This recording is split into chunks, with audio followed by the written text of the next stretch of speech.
can I take a break from testing helmets? At least for the rest of the year. Please.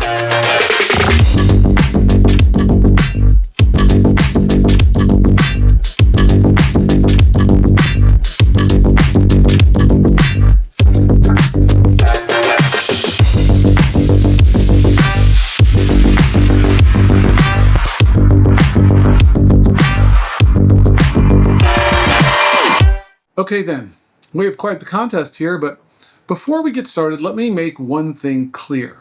These tests involve one athlete. His results are his alone and don't necessarily mean yours will be the same. In fact, I can pretty much guarantee that in some way, your results would and will be different. The end result may or may not be similar, but how helmets work on one athlete to the next can be very personal. With that, let's begin. Meet John Rutledge, a competitive triathlete on the Roca Standard team, and if you notice there's been a strange uptick or really giant leap in the quality of our footage for this video, well, that's because John is a real-life Hollywood cinematographer, and so we took advantage of his knowledge and some of his equipment just for all of you. By the way, he fit the bill for this entire test, so how about we all give him a follow on Instagram real quick? His handle's right here on the screen, and I think that would be nice for us to do. John came to me with a plan to test 12 to 16 helmets against one another to see if we could crown an Aero king.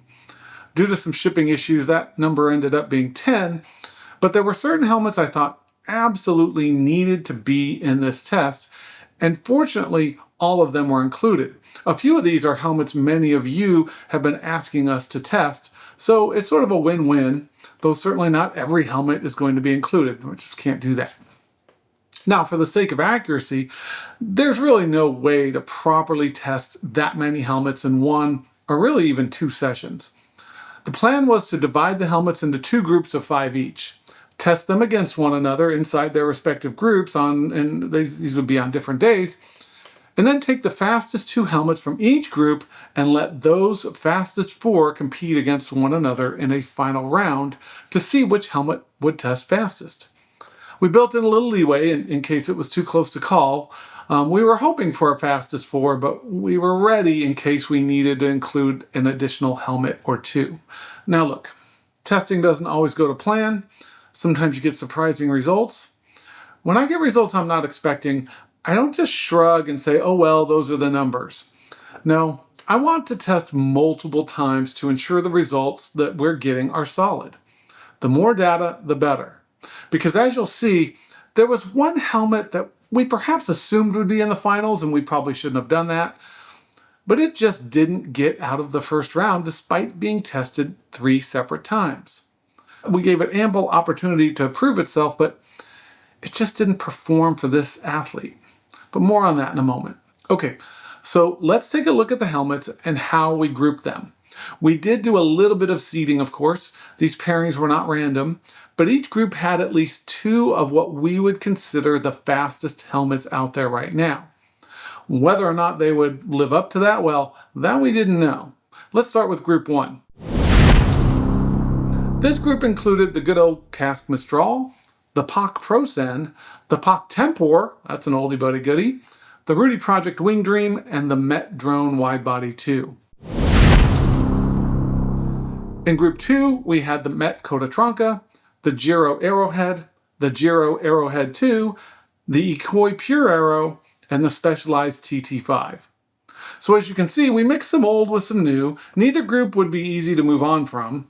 Group 1 had 2 helmets in the Wing Dream and Drone Widebody 2 that would certainly have the expectations of being 2 of the fastest in the entire test. Perhaps it was unfair to place them in the same group together, or maybe they would just simply walk all over the other helmets right into the final round. Group 2, on the other hand, seemed to be more evenly matched without a clear favorite, except for perhaps the new Ikoi Pure Aero, a helmet I was particularly interested in. We've tested the Arrowhead 2 and Specialized TT5 in the past, and while we found them to be quite good, neither seemed to be the right helmet for triathletes. Neither one of them kind of crushed the competition, and to be fair, neither were necessarily designed for that purpose anyways. These are time trial helmets. And it's important to note that none of these helmets tested poorly. they're all fast and would be an improvement over any standard road helmet, Aero or not. Okay, with all that out of the way, it was time to test, so let's go to the first rounds.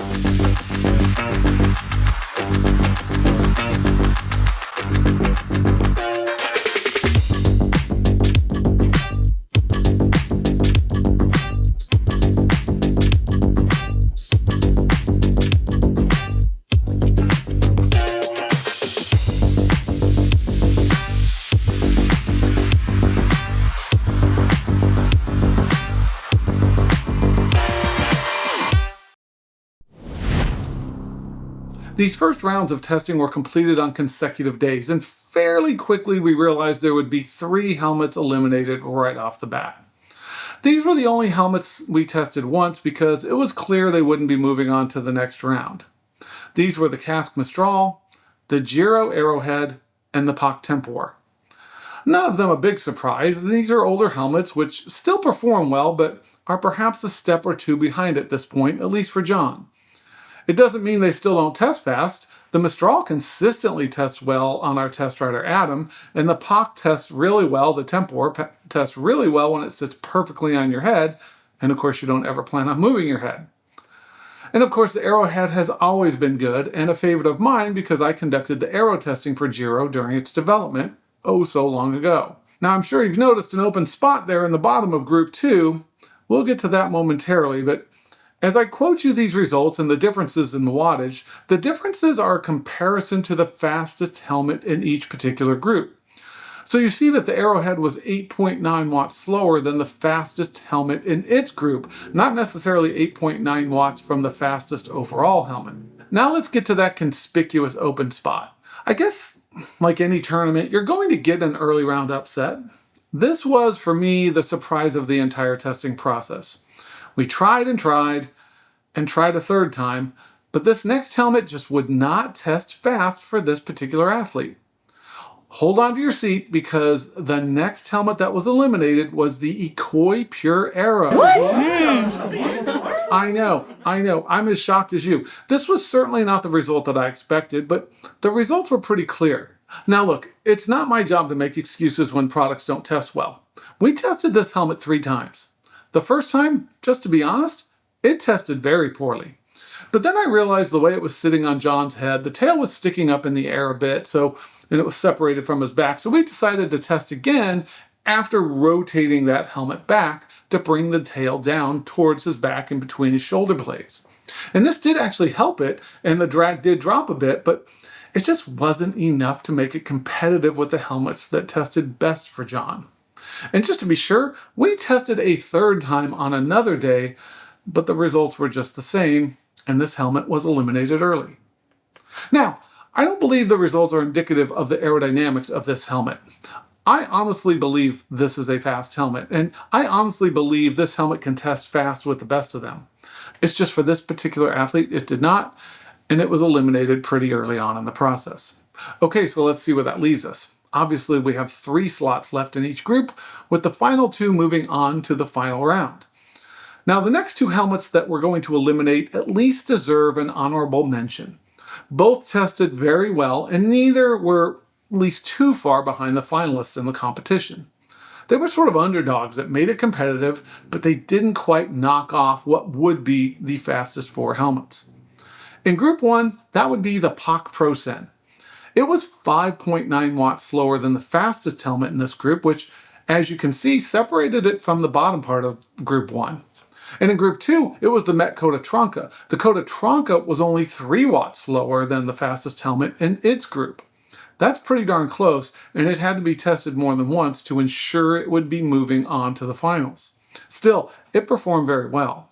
Okay, so let's get to the fastest 4.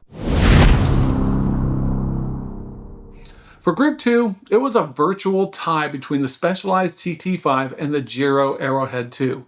The TT5 averaged less than 1 watt faster after 3 tests, less than 0.5% difference between them, but that's certainly well within the margin of error, so we call this a virtual tie. Well, then we get to Group 1, and if Group 2 was a virtual tie, Group 1 was an actual tie. The Met Drone Widebody 2 and the Rudy Project Wing Dream tested exactly the same, and their initial tests were conducted one right after the other. So these fastest 4 helmets would compete to see which was the most aerodynamic for John. Our plan was to conduct 2 full rounds of testing on each helmet on consecutive days, with a different test order from one round to the next. Though, as you're about to see, we actually needed a third and final round to try and tease out the fastest overall helmet for John.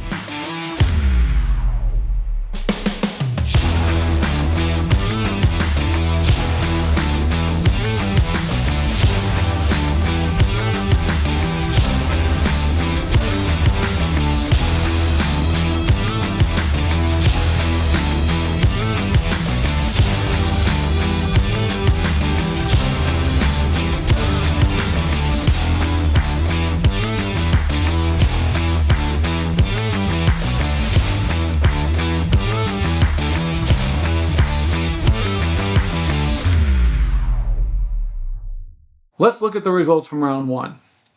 In 4th place, actually there was no 4th place. Instead, we had a tie for 3rd. The Specialized TT5 and the Giro Arrowhead 2 tested identical to one another, both 5.5 watts slower than the fastest helmet. In 2nd place, though a virtual tie for 1st, was the Rudy Project Wing Dream, literally 1 watt or a 0.44% difference between it and what we would call the winner of round 1, the Met Drone Widebody 2. Though this would be considered well within the margin of error as well. So after the first round, we had a decent separation between the top 2 helmets and the bottom 2, but there was no clear leader. Let's move on to round 2 because some things stayed the same while others didn't. In 4th place, though once again within the margin of error, we have the Arrowhead 2, less than 1 watt slower than our 3rd place, the Specialized TT5. Again, less than 0.5% difference and within the margin of error here. This time the Arrowhead 2 was 6 watts slower than the 1st place helmet, while the TT5 was about 5 watts slower, so very similar to round 1. Very consistent results, which we like to see. Interestingly though, it only put them 3 watts and 2 watts slower than the 2nd place helmet, the Met Drone Widebody 2. So yes, the Wing Dream won out by almost 3 watts over the Met, which is still not a whole lot to be honest, but a larger margin than we had seen so far between those two. So in my mind, we had a dilemma. It was pretty clear the top 2 helmets were the Rudy Project and the Met. There's no argument there. But between them, they tied once. We had one test where the Met was ahead, though only slightly and within the margin of error, and a third test where the Rudy Project was ahead. I believed we needed one last battle between the two before we could declare a winner. One final round to see if one helmet could separate itself from the other. The final round was conducted on a separate day, dedicated just to these 2 helmets. One test each, and to the winner goes the spoils. Unless, of course, we had another tie. Both tests were 6.3 kilometers long, both were run at right around 240 watts, and both runs experienced right at 2 degrees average yaw. We checked and we double checked all the settings, the power meter was calibrated before each run, and the tests were run without issue. Which helmet came on top? Which helmet was John's ultimate Aero helmet? The Rudy Project Wing Dream, but not by much. Altogether, there was exactly a 2 watt difference between the two in this test, just over 1%. So depending on the consistency of the athlete, this either could be inside the margin of error or just outside the margin of error. So we'll give the nod to the Rudy Project because it was slightly faster here and tested faster twice compared to the Met's 1 win. Honestly though, it's so close, there's really no clear aerodynamic winner here. Both of these helmets performed very well for him, and both were clearly ahead of the rest. On the other hand, John did have a clear winner when it came to comfort and airflow, and this wasn't even a contest. Let's hear his take on both helmets. So the whole point of this test, from my perspective, was just to figure out which helmet to buy. Obviously, I want to get the fastest helmet possible for me. At the end of the day, it was 2 helmets that tied, the Rudy Wing Dream and the Met Drone Widebody. Basically, then, I just got to make the decision purely off of fit, comfort, and ventilation. And ultimately, I decided to go with the Rudy Wing Dream. It was more comfortable. It fit a little bit better. The ventilation was better. The issue that I was having with the Met Drone Widebody is this part of the helmet right here would dig into my cheeks. I got used to it, but then when I took the helmet off, I had these marks on my cheek for like an hour. The other thing is, even though the helmet has better ventilation than some of the other helmets we tested, it still didn't have the level of ventilation that the Rudy Wing Dream did. With the Rudy, you have air flowing through the helmet, but then you also have a lot of air flowing up underneath the helmet. Really, the only issue that I had with the Rudy Wing Dream was the buckle for the strap. It's a different mechanism than most helmets. It's a little bit clunky. It took me a second to figure out, but other than that, I love the helmet, so that's the one I decided to go with. Okay, then there you go. Aerodynamically, pretty much a tie with a slight nod to the Rudy Project Wing Dream, but John would certainly choose the Wing Dream over the Met just for comfort and airflow. And these are sentiments we hear a lot about this helmet. Athletes seem to like how easy it is to put on and take off, how comfortable it is on their head, how well they hear while they're wearing it, and most certainly how good the airflow feels. We're seeing it being used by professional triathletes who aren't sponsored, but they're using it anyways because it's testing so fast for them. And then on the World Tour, we're seeing teams use it though it's not sponsor correct. You just don't see that very often on the World Tour. So I think with the Wing Dream, it's now sort of our default go-to helmet. If you're not going to test, and let's face it, 99% of you are not going to test, just go buy the Wing Dream. It's guaranteed to be fast, not guaranteed to be fastest, but I think at this point, pretty well guaranteed to be fast on you. It's very comfortable. It's easy to put on. You can hear because it's not covering up your ears. The airflow is fantastic. Now, there are a few gripes about this helmet. Sometimes people complain about the straps not being long enough. Certainly people don't like the magnetic buckle, but you get used to that after you put on the helmet a couple times. Another concern is at really high speeds when you're going downhill, this helmet can lift on you a little bit, so you definitely want to tighten down that halo. But a couple of athletes have had issues with that, so just something to be aware of. But otherwise, I think at this point, when it comes to Aero helmets, I think we're just going to recommend go get the Wing Dream, and you're probably pretty well set. Okay, so once again, hey, here's his Instagram again. Go follow John. I think he put in a lot of time, effort, and money into doing this, so I think the least we can do is give him a follow. Otherwise, thank you so much for watching the entire video. If you have any comments, please leave them down below. Again, this is one athlete's results. Doesn't mean your results are going to be the same.